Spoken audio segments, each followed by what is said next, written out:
हाय, कैसे हो आप लोग। आई होप कि आप सभी की प्रिपरेशन अच्छे से चल रही होगी। तो आज हम डिस्कस करने जा रहे हैं पॉवर्टी एंड उससे रिलेटेड इश्यूज के बारे में। ओके, तो चलिए, जो कि पेपर 1 के लिए काफ़ी इंपॉर्टेंट है और हमारा एग्ज़ाम 2 मई को है। तो चलिए let's start our.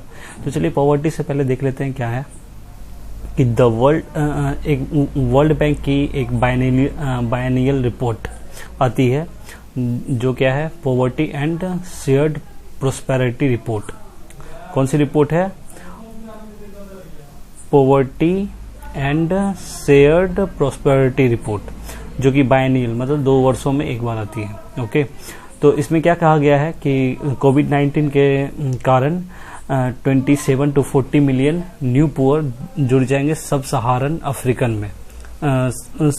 Africa reason में। ओके, तो करीब 2.5 से 4 करोड़ आदमी जुड़ने वाला है, गरीब लोग जुड़ने वाले हैं। साथ में इन्होंने बोला है 49 to 57 million south Asia region में, यानी कि सबसे अधिक गरीबी कोविड-19 के कारण किधर आएगी? साउथ एशिया रीजन में, यानी दक्षिणी एशिया, जिसमें कि इंडिया आता है, आपको बांग्लादेश आता है, श्रीलंका आता है, पाकिस्तान आता है, ये सारे कंट्रीज आती है। ओके, तो ये क्लियर है।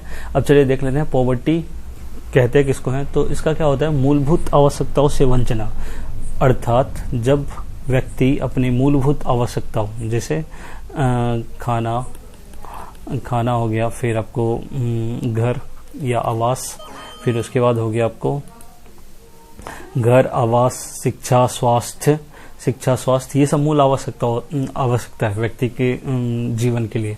जब इसकी वो पूर्ति नहीं कर पाता खुद से, तो उस अक्षमता को क्या बोलते हैं? गरीबी या पॉवर्टी बोलते हैं। चलिए देख लेते हैं पॉवर्टी कितने टाइप का होता है। तो पॉवर्टी 2 टाइप का होता है, एक रिलेटिव पॉवर्टी होता है या सापेक्षिक गरीबी, और दूसरी क्या होती है? Absolute poverty. Okay, relative poverty क्या होता है? मान लो अब 100 आदमी है। ओके, तो इसमें से 10 के पास क्या है? बहुत ज्यादा पैसा है और 90 गरीब है। ठीक, कम पैसा है उसके, तो इसको रिलेटिव बोलते हैं, एक दूसरे के तुलना में गरीबी, जिसको क्या बोलेंगे? सापेक्षिक गरीबी। अब ये क्या है? निरपेक्ष गरीबी क्या होती है? एब्सोल्यूट गरीबी। अब मान लो हम तय कर देते हैं कि एक लाइन है, अगर कोई व्यक्ति 1000 रुपए से कम मंथ में कमाता होगा, जो व्यक्ति 1000 रुपए से कम कमाता होगा वो किस में चल जाएगा? गरीब कहलाएगा। तो एक लाइन बिछा दी हमने, तो उसको क्या बोलेंगे? निरपेक्ष या एब्सोल्यूट पॉवर्टी। देख लेते हैं। अब देखते हैं जो सापेक्ष गरीबी है, रिलेटिव पॉवर्टी है, उसको मेजर करने के 2 तरीके हैं। कौन कौन सा है? लॉरेंस कर्व है, उसके बाद है आपको गिनी कोफिशिएंट।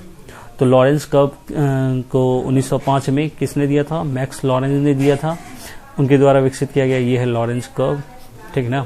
इससे हमें क्या पता चलता है? कितनी विषमता है किसी भी समाज में। तो लॉरेंस कर्व में ये क्या होता है? देखो, ये 45 डिग्री पे होगा लाइन ऑफ इक्वेलिटी, और ये है हमारा लॉरेंस कर्व। ये जो लॉरेंस कर्व है, ये जितना पास होगा इसके लाइन ऑफ इक्वेलिटी के, तो उतनी ज्यादा क्या होगा? जितना ज्यादा पास होगा उतनी ज्यादा इक्वेलिटी होगी, यानी कि समानता होगी समाज में, समानता होगा जितना पास होगा ये इसका। लेकिन जितना अब ये इधर और हटते जाएगा तो क्या होगा? विषमता फैलते जाएगा, यानी कि इनइक्वालिटी फैलते जाएगी। ओके, तो जितना Lawrence curve line of equality के पास होगा वो क्या होगा? समानता होगा अधिक, यानी कि 100 आदमी है तो 100 आदमी में सभी के पास बराबर संपत्ति है या हल्का फुल्का डिफरेंस है। लेकिन जैसे जैसे ये कर्व लाइन ऑफ इक्वालिटी से दूर जाते जाएगी, क्या होगा? असमानता, यानी कि एक ही आदमी धनी है, 99 आदमी गरीब है। ओके, तो लॉरेंस कर्व का कंसेप्ट आपने समझ लिया होगा। चलिए अब गिनी कोफिशिएंट को देख लेते हैं। गिनी कोफिशिएंट को किसने किया था? 1912 में एक इटालियन सांख्यिकी विद थे जिसका नाम कोरेनेडो गिनी था। इन्होंने इस कॉन्सेप्ट को विकसित किया है। गिनी कॉन्सेप्ट का क्या होता है? ये जो देखो, ये जो क्षेत्रफल है ना, ये जो एरिया है, ये पूरा शैडो कर दो आप, लॉरेंस कर्व द्वारा जो गया है। और ये जो एरिया है, ये जो लाइन ऑफ इक्वालिटी, ये फुल जब हम क्या करेंगे, इसको छायांकित क्षेत्रफल, ये लॉरेंस कर्व द्वारा जो छायांकित भाग है उसको क्या करेंगे, समता रेखा यानी कि लाइन ऑफ इक्वालिटी के जो नीचे जो जितना भी एरिया हो उससे डिवाइड कर देंगे तो क्या आ जाएगा, गिनी कॉफिशिएंट या गिनी गुणांक आ जाएगा। ओके, अब देखो इससे क्या होता है, इसका क्या होता है, वैल्यू 0 से 1 के बीच में होता है। जीरो के जितना पास होगा या 0 ही होगा तो क्या होगा, यानी कि उस समाज में या उस देश में क्या है, सभी व्यक्ति समान आय प्राप्त कर रहे हैं। ओके, सभी व्यक्ति क्या कर रहे हैं, समान आय प्राप्त कर रहे हैं। जैसे जैसे 1 के पास जी का वैल्यू जाते जाएगा वो क्या हो जाएगा, मतलब उतना असमानता इनइक्वलिटी उस समाज में या उस देश में होगी। ओके, समझ गए आप इनको। चलिए अब देख लेते हैं क्या है नेक्स्ट, निरपेक्ष गरीबी। यानी कि निरपेक्ष गरीबी क्या होता है, इस विधि के तहत, हाँ मैंने आपको बताया था कि एक लाइन ड्रॉ किया जाता है कि मंथली अगर 1000 रुपये है या 100 रुपये है तो उससे कम जो कमा रहा हो वो सब क्या कहलाएगा, बीपीएल। इसी को बोलते हैं बिलो पॉवर्टी लाइन। यानी कि एक लाइन हमने खींच दिया और उससे नीचे कमाने वाला सब उसके नीचे आ जाएगा, सब गरीब हो जाएगा, तो इसी को बोलते हैं। अब इसको जो हम क्या करते हैं, 100 में से 100 आदमी था उसमें से पता चला 10 आदमी इस रेखा के नीचे है, तो इसलिए इसको हम क्या करते हैं, हेड काउंट विधि भी बोलते हैं। हेड काउंट विधि भी करते हैं इसको गरीबी नापने को, ठीक है ना। ये जो तरीका है कि मतलब लाइन लगा दिए कि 100 रुपया से जो कम कमाता होगा वो सब किस में आ जाएगा, बीपीएल हो जाएगा, यानी कि गरीब हो जाएगा। तो इसको, इस तरीका को क्या बोलते हैं, हेड काउंट विधि, गरीबी निकालने का। ओके, भारत में निर्धनता मापन के कुछ क्या क्या प्रयास हुए देख लेते हैं। अब उससे पहले क्या, poverty estimation in India carried out by NITI Aayog. पहले होती थी किसके द्वारा, योजना आयोग के द्वारा, यानी प्लानिंग कमीशन के द्वारा। अभी होती है नीति आयोग के द्वारा। ओके, ये डाटा कलेक्ट करता है नेशनल सैंपल यानी कि NSSO से, जो कि काम करता है ministry of statistics and programme implementation के अंडर में। ओके, तो नीति आयोग अभी करता है, डाटा किससे कलेक्ट करता है, NSSO से, नेशनल सैंपल सर्वे ऑफिस से। अब देखते हैं, poverty line estimation in India is based on consumption और एक्सपेंडिचर, यानी कि उपभोग के आधार पर तय होता है, ना कि इनकम के आधार पर। ये नहीं तय कर सकता कि अगर कोई आदमी 1 लाख कमाता है तो वो गरीब है कि अमीर, इनकम पे नहीं है, कि वो कितना खाता है उस पर डिपेंड करता है, यानी कंजम्पशन एक्सपेंडिचर पे डिपेंड करता है। ओके, चलिए नेक्स्ट देख लेते हैं कि कौन कौन से प्रयास किए गए। तो इससे 1962 में सबसे पहला किया गया था, योजना आयोग के द्वारा गाडगिल टास्क फोर्स का गठन किया गया था। किसका, गाडगिल टास्क फोर्स का गठन किया गया था। इन्होंने बिना किसी चीज का नाप दिया क्या भाई, कि जो आदमी 20 रुपए प्रति महीना कमाता है वो क्या हो जाएगा, 20 रुपए से नीचे अगर कमाता है तो गरीब हो जाएगा और ऊपर कमाता है तो अमीर हो जाएगा। अब इसके बाद आया था 1977 में डॉक्टर अलग समिति, वाई के अलग समिति। तो इन्होंने एक कंसेप्ट दिया, क्या इन्होंने दिया कि अगर ग्रामीण क्षेत्र का आदमी है तो अगर जो 2400 कैलोरी भोजन करना चाहिए, उनको मिलना चाहिए, और जो शहरी क्षेत्र का उसको 2100। ग्रामीण क्षेत्र का इसलिए था 2400 क्योंकि ये ज़्यादा काम करते हैं और ये कम काम करते हैं, इसलिए इनके लिए 2100 कैलोरी। ओके, अब लकड़वाला समिति भी आई थी। तो लकड़वाला समिति ने क्या किया था, इन्होंने बोला था कि सभी राज्य सभी राज्य क्या करें, अपना अलग अलग उनकी क्या होना चाहिए, ग्रामीण और शहरी निर्धनता का सुझाव दिया था इन्होंने। इसके बाद सुरेश तेंदुलकर की अध्यक्षता में एक कार्यदल का गठन किया गया था। इन्होंने अपना रिपोर्ट दिया था 2009 में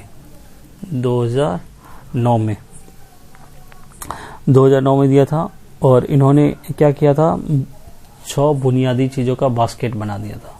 6 बुनियादी चीजों की बास्केट बना दी थी, साथ में जिसमें कि आपको शिक्षा, स्वास्थ्य, बुनियादी संरचना ये सब आता था। साथ में इन्होंने बोला था क्या कि ग्रामीण क्षेत्र में 816 रुपये और पर मंथ 816 रुपये, और शहरी क्षेत्र में 1000 रुपये। जो व्यक्ति कमाता है वो गरीब नहीं रहेगा। ओके, अब आता है सी सी रंगराजन जी आए थे 2012 में। इन्होंने बोला क्या कि जो व्यक्ति 972 रुपये ग्रामीण क्षेत्र में और साथ में शहरी क्षेत्र में 1407 रुपये कमाता है तो वो गरीब नहीं कहलाएगा, लेकिन इससे नीचे करेगा तो गरीब कहलाएगा। अब 2015 में नीति आयोग ने डॉक्टर अरविंद पनगड़िया की अध्यक्षता में एक टास्क फोर्स गठित किया था, जिन्होंने eliminating poverty, creating jobs and strengthening social programmes के नाम से एक रिपोर्ट दिया था। इनकी रिपोर्ट पर भी विचार चल रहा है। तो अब चलते हैं नेक्स्ट, आगे बढ़ते हैं। आई होप कि आप सबको समझ में आ रहा होगा। तो नेक्स्ट देख लेते हैं। अब देखिए हमारा एसडीजी गोल है कि ये कुछ गोल है जो कि वर्ल्ड के सभी कंट्रीज को अचीव करना है। तो इसका गोल नंबर 1 ही है कि गरीबी को क्या करना है, जीरो करना है। गरीबी को जीरो करना है कब तक, 2030 तक। ओके, चलिए global multi dimensional poverty index, इसको कौन रिलीज करता है, इसको यूएनडीपी करती है। यूएनडीपी इसका फुल फॉर्म क्या होता है, तो United Nation Development Programme, UNDP plus और कौन मिलके करती है, ओपीएचआई, ये दोनों मिलके इसको रिलीज करती है। तो इसके अकॉर्डिंग क्या बोला गया है कि India lifted as many 270 million people, यानी कि 27 करोड़, यानी कि 27 करोड़ व्यक्ति को 2005-6 से 2015-16 के बीच में इंडिया ने गरीबी रेखा से ऊपर उठा लिया। ये काफी हरकुलिन टास्क है, काफी महत्वपूर्ण टास्क है जो कर दिखाया हमने। अभी और भी तेजी से अगर हमारी जीडीपी ग्रोथ रेट और हमारी इकोनॉमिक एक्टिविटी और अच्छी चलती रहेगी तो और भी गरीबी को हम मिटाते जाएंगे स्पीडली। चलिए अब देख लेते हैं क्या है कि अभी क्या क्या चल जा रहा है गरीबी को मिटाने के लिए। चूंकि कोविड का टाइम था तो अभी क्या हुआ है कि हमारे जीडीपी का 10% यानी कि 20 लाख करोड़ आत्मनिर्भर भारत स्कीम के तहत प्रधानमंत्री ने क्या किया था, लगाया था कि सभी का मदद हो सके, जिसमें आपको फ्री अनाज था, फिर उसके बाद फ्री अनाज था, फिर 500 रुपए था, गैस सिलेंडर था, ये सब कुछ था। तो अब और भी कई स्कीम है, जैसे कि आपको प्रधानमंत्री उज्ज्वला योजना है, उसके बाद आपको दीनदयाल उपाध्याय ग्रामीण कौशल योजना है, इसी तरह दीनदयाल उपाध्याय अंत्योदय योजना है, ये सब योजनाएं हैं। उसके साथ प्रधानमंत्री आवास योजना है, ये सब क्या है, पीएम आवास योजना है, ये सब गरीबी मिटाने के लिए। तो आई होप कि आप सभी को ये वीडियो अच्छा लगा होगा। मैंने सारे पॉइंट्स कवर करने की कोशिश की है। अगर कुछ पॉइंट रह गया हो तो आप कमेंट कर सकते हो, और अगर अच्छा लगा हो तो मेरे वीडियो को आप लाइक कर सकते हो। Thank you for watching my videos.